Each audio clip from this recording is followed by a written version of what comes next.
Hey guys, welcome back with me again in this channel.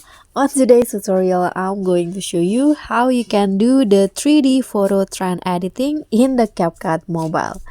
So here I have this photo that I want to edit to the 3D photo trend.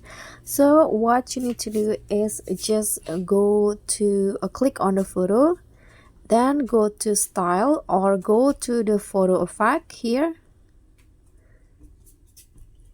After that, just swipe until you find the 3D Zoom Pro style.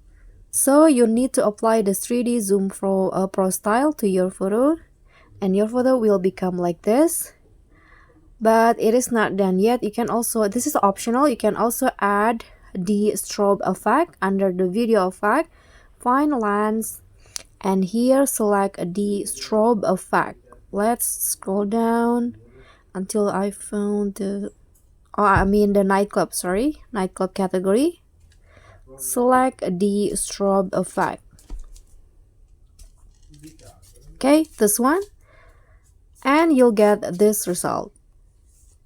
So that's how you can create the 3D photo trend on CapCut. Thank you so much for watching. Don't forget to like, comment, and subscribe. Also click on the thanks. Bye.